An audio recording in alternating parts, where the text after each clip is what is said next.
This might be it. The Cubs' momentum has shifted. Let's go.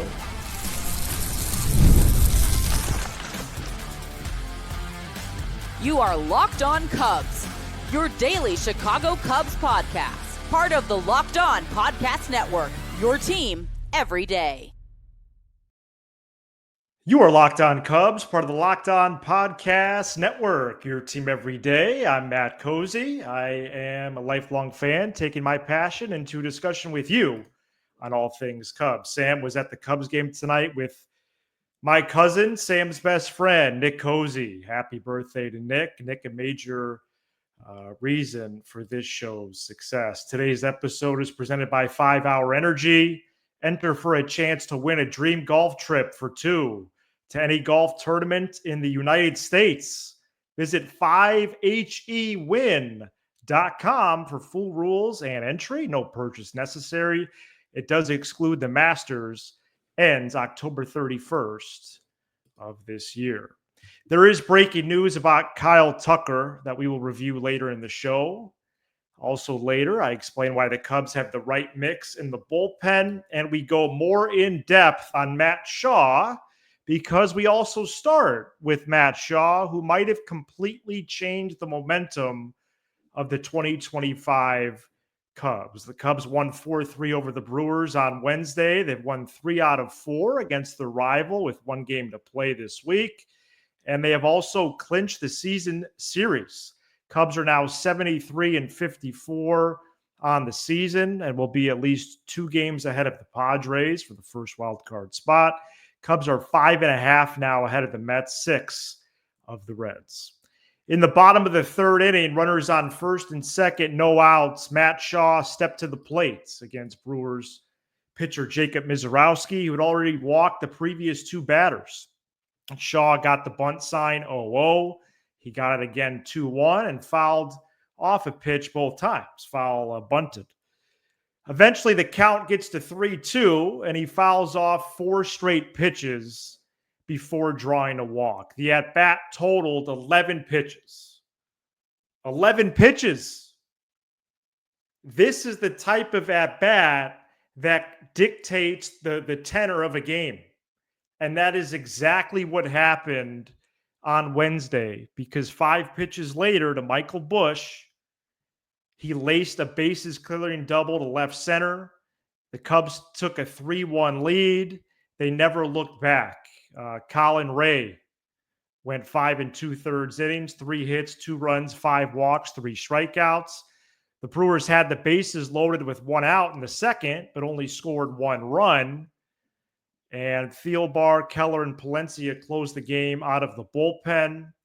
For good measure, Shaw added a solo home run in the 8th, which was critical because Daniel Palencia had trouble in the 9th inning. Still believe in him, the bullpen mix, like we'll get to later. But it was definitely a drama-filled 9th inning. Brewers had the bases loaded. They tallied 1 run. Eventually, the bases were loaded, but Palencia was able to limit the damage, and they come out with what's a big win. Things feel different right now. A lot of that has to do with Shaw. A lot of that has to do with starting pitching this week and the bullpen, being able to hold serve. This series is quickly becoming a possible turning point in the big picture of the 2025 season. That's where I'm at now. And they were absolutely blanked on Monday. Got shut out. The rain comes, and since then they're 3-0.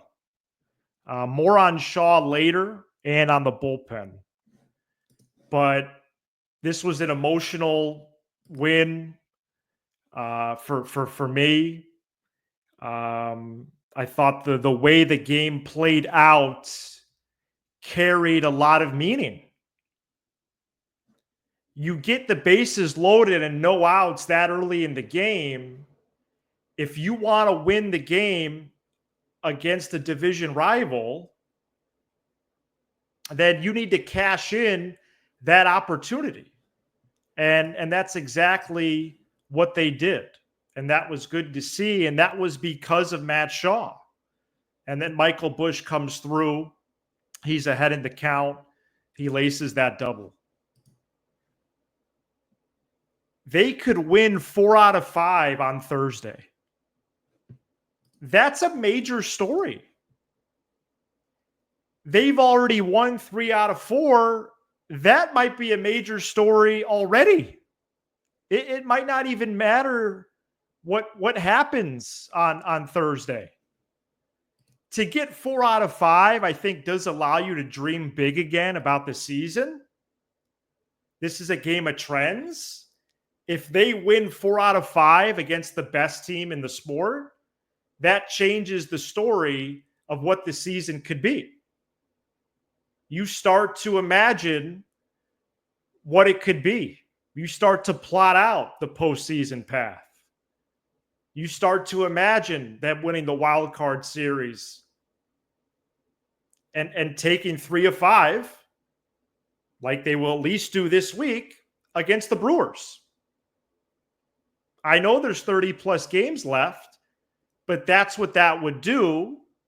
And you might be thinking that already. I think I am. These 3 games may have just flipped everything. But if they win Thursday, you're definitely there. There's no reaching that needs to be done. That happened. Shota Imanaga will take the ball in that one. Quinn Priester for the Brewers.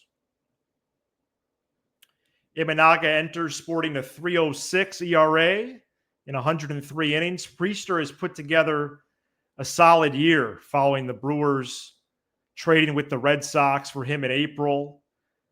Priester, who attended Northwest Suburban Cary Grove, has a 3.48 ERA in 100 frames. The Cubs are 34-13 when Imanaga pitches since he debuted last year.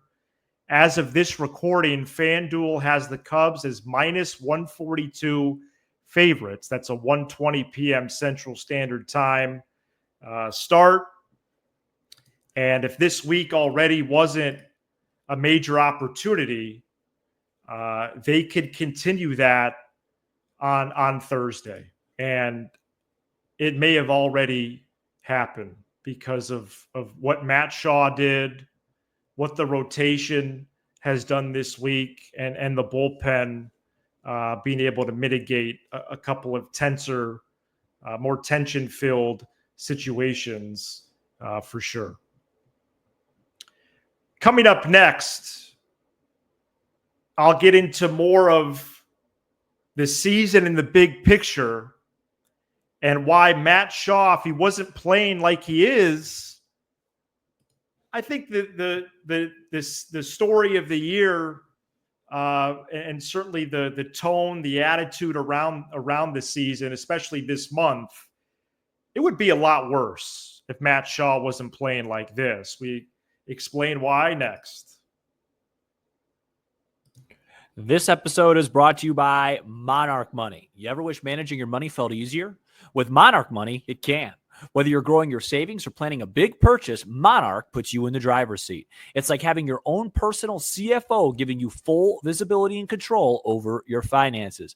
Monarch Money is more than a budgeting app. It's a complete financial command center. You can track all your accounts, investments, and spending in one place. So in addition to managing your money, you're also building wealth. Guys, for me, it's about cooking or lack thereof. I use way too many delivery food services. I order out too much. It wasn't until I started using Monarch how much I was spending and how much I could be saving. So take control of your finances with Monarch Money. Use code LOCKEDONMLB at monarchmoney.com for 50% off your first year. That's monarchmoney.com, code LOCKEDONMLB for half off your first year. Shout out to the everydayers, and you can become a Locked On Cubs everydayer by joining us for every episode throughout the week. The season never went off the rails. The Cubs have been firmly in the postseason mix the whole year. They've literally been in a playoff spot since the 10th game. They've now won 3 in a row and are 10-9 this month. I've been tracking their record since July 20th when they dropped the series finale to the Red Sox, because if you remember, they opened the second half with 2 nice wins and then hit this thud. And they entered the doubleheader Tuesday, 11-15 since July 20th. Now that's below average. Well, now they're 14-15 since July 20th, 10-9 in August, 14-15 since July 20th. They've been average for a while, sure, but they've never been in any kind of jeopardy. I think the eye test hasn't helped, but just purely off the standings and their ability to stay afloat in times of struggle, it's never gotten to the point where it's like, uh-oh, here we go. It's disappointing how they've played, and they've had an inability to stack wins. When was the last time they won 3 in a row? But they've never gone off the rails by any means, which is why this week is a page turner. And if Matt Shaw wasn't playing like he has been, I do think they would be in jeopardy. I think Shaw offensively is the key to all of this. Well, come on, Matt. You can't have a key in the lineup if you average 3 runs a game for a month or more. Yeah, you can. There's 9 spots. They've still won 14 of 29 games. Shaw has been their best hitter this whole period of time. Since they returned from the All-Star break, following an episode which we did, in which we speculated, hey, do they send Shaw to Des Moines again? The Cubs' third baseman has been their best player. At least their best hitter, right? He's holding it down defensively for the most part. Although the metrics don't say so, really. They don't really like him. But since the All-Star break, Shaw is hitting .302, 9 home runs, 5 doubles, and a triple. He has been their best hitter. And consider for a moment, instead of .302, if he was still hitting .202, which actually is giving him too much credit because he was below 200 at a time on the season. The Cubs would be in serious jeopardy. Then they would be.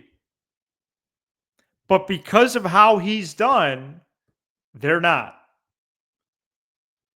Are there other factors, namely starting pitching, the area which was most discussed at the trade deadline? Yeah. That the starters have been excellent. They've been top 3 in baseball this month. The bullpen's been top 10. But Matt Shaw has saved the offense.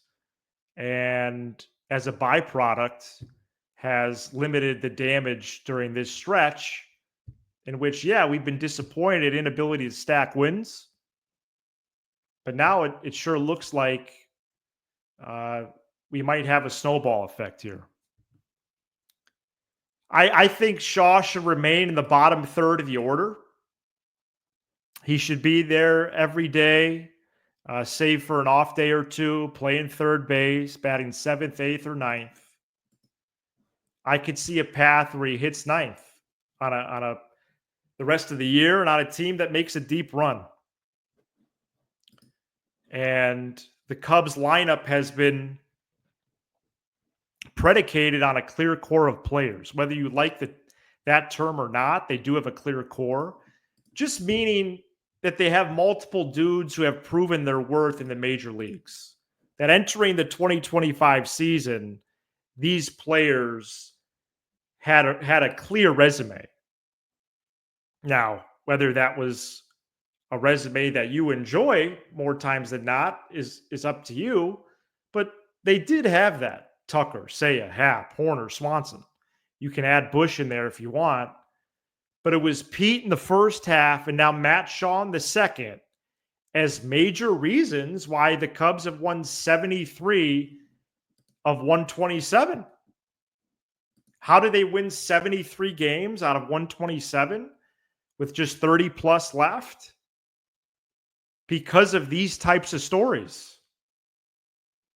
If Matt Shaw doesn't step up like this, they're in deep trouble. If Pete Crow-Armstrong doesn't step up like he did the first 3 months of the year, maybe even, I would say, 3.5 months, then even imagining a specialness to the year probably doesn't happen.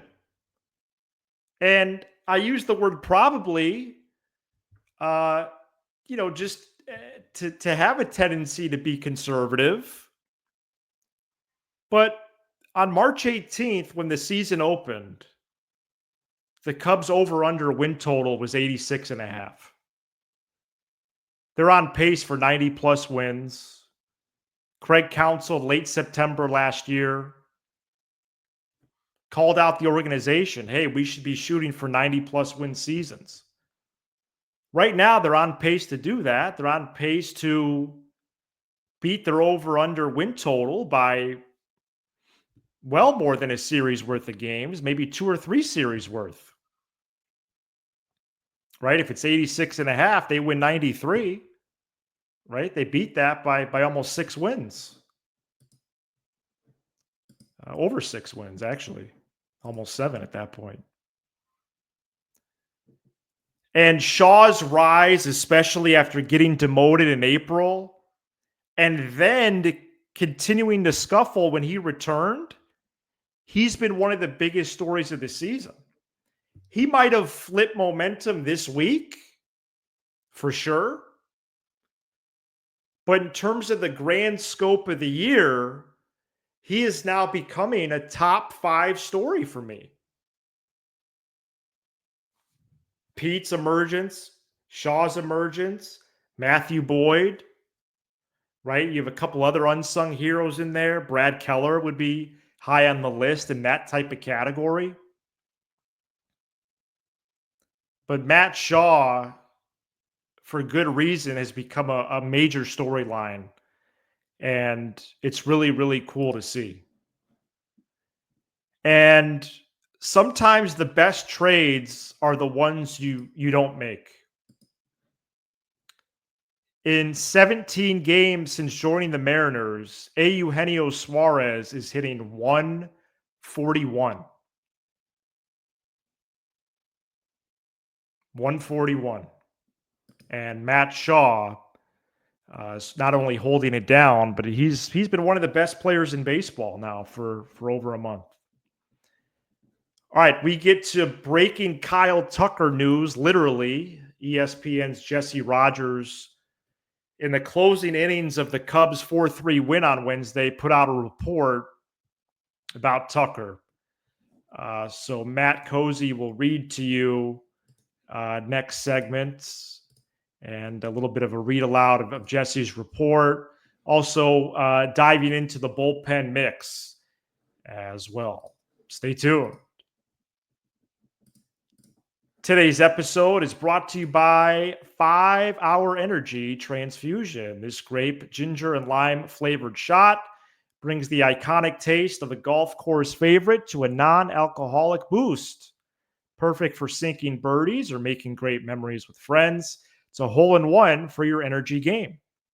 Whether you're out on the course or just need a little extra push to power through your day, 5 Hour Energy Transfusion delivers the clubhouse flavor you love without ever leaving the grain. Think about the wildest shot you've ever made. Was it a total fluke or a well-calculated miracle? Golf is all about good times with good people and good flavors. The grape, ginger, lime flavor of 5 Hour Energy Transfusion gives you the best parts of your clubhouse go-to without leaving the course or chasing down the bev cart. Now you can amp up the fun even more. Just buy, snap, and enter for a chance to win a dream golf trip for 2 to any golf tournament in the US of A. Tee up that trip. Visit 5hewin.com for full rules and entry. No purchase necessary. It does exclude the Masters. Ends October 31st. Go ahead with 5-hour energy transfusion today. All right, we do have breaking Kyle Tucker news. This is from ESPN's Jesse Rogers, who reports that Kyle Tucker was diagnosed in June with a hairline fracture in his right hand. He wanted to keep playing for the then first place Cubs, but chose against an IL stint. Since then, and I'm getting a lot of help here from Jesse's report in the moment here as I'm recording. As we know, since then, Tucker's numbers have gone down a lot. We had an episode earlier this week titled The Downfall of Kyle Tucker with the Chicago Cubs. And that's exactly what's happened. And unfortunately, it does seem like that's happened because he played hurt, at least played for a little while hurt. And that had after effects, which Jed Hoyer has hinted at, Craig Counsell has hinted at, even Brewers manager Pat Murphy hinted at it on the Cubs flagship radio station Tuesday, 670 The Score. He said he thinks Tucker's hurt. Now Jesse Rogers is confirming that. Really, the larger part of this story that we'll need to unpack for our next episode is, okay, he has a slight, he fractures his hand. But then Jesse gets into paragraph 3 that, after saying, okay, no to the IL stint, let's play through it. The Cubs did more imaging a couple of weeks later because the original X-ray was negative. But then the second round of imaging shows the slight fracture, okay? Then there's more tests done 2 weeks after that, and it showed the injury was healing, but still affecting him. And by that point, certainly by the 4th of July, beginning to compensate or favor or whatever terminology you want to use, it changed his whole swing. And his mechanics are out of whack, and it's had this massive turn of events for his year, maybe his only year with the Cubs. And they made the decision earlier this week to finally sit him. He's a healthy scratch, though. They haven't put him on the IL, at least not yet. But at this point, you wonder, is it more mental than physical? It does seem like the hand is healed, but the damage is done because he was playing with a hairline fracture. And so what happens next is anybody's guess. But I think the goal would be, okay, you sit Thursday as well. What's happening behind the scenes these last couple of days to not only take a breather, reset mentally, clear your head, but getting in the lab. How can I get my swing in a place where it's better? That if Tucker's in the lineup Friday in Anaheim against the Angels, has his swing improved at that point? Have his mechanics gotten sharper? And then you hope for the snowball the other way. That at some point this weekend, he gets a big hit. He's putting the ball in the air. He's hitting line drives. And the rest is history. Because this has been a debilitating pocket for him. It's not just 10 games or anything like that. It's approaching where he's hitting like a pitcher. It's approaching, a high amount of gameplay. And so we'll follow up on that next episode. All right, a couple notes here on the current Cubs bullpen. Palencia, Keller, Thielbar, Pomerantz, Kittredge, Rogers, Brazier, and Brown is the current pen. Not sure about Brazier if he would make a playoff roster right now. He's the only one in here whose spot would be up in the air if he even makes it that far to begin with. The Cubs will likely make more roster moves this weekend. And Brazier is someone who could get the boot unless they send someone with options to AAA. But really the rest of the group, including Brown, and we'll break down all the rest of that group then.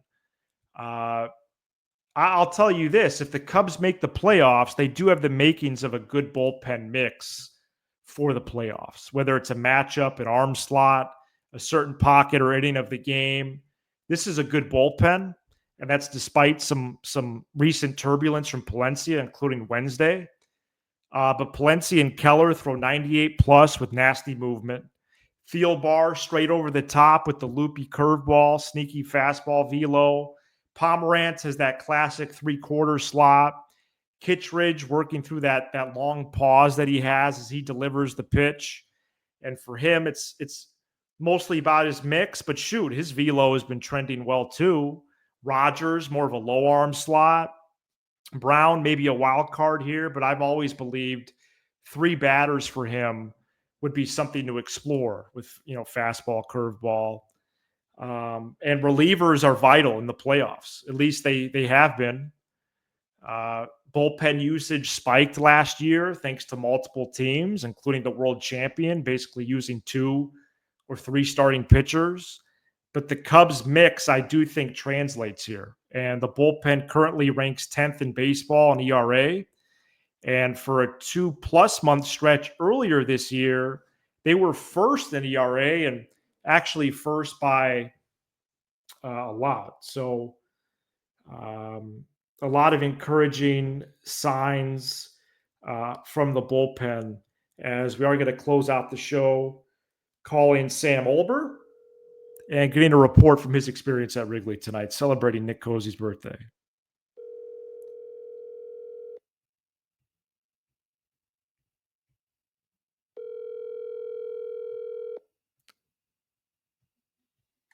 Can you hear me? I'm in the garage. Yeah, I can hear you. It doesn't need to be long. Is this Sam Olber of Locked On Cubs? Yeah. Sam Olber, Locked On Cubs co-host here. Yeah, this is Matt Cozy on the other line. Go ahead. Quick report from the massive win on the north side. On my way back from Wrigley, totally different vibes than Saturday afternoon. The place was filled. The place was rocking. Obviously, you guys know how I am when Ray was walking the stadium with the wind blowing in. I started to get really irritated, but then Mizorowski did. And Bush hit that ball. You had a playoff. Always felt like 4 runs was going to be what they needed. And then, what can you say about Matt Shaw? And I was actually behind Casey and Wright. That play that he made, I think it was to lead off the 8th inning, that diving catch. I thought that ball was going to drop. Great atmosphere, great time, night and day from Saturday. Just how quickly things could change, Matthew. Yes. Wow. What a great report. No surprise there. And stacking wins is what we've wanted. The season has never been in jeopardy per se, but it's been a disappointing stretch here. And I do think this week has already changed a lot of that, don't you? Yeah, I'd like to say publicly I had a disappointing burger. It was the only negative part of the night.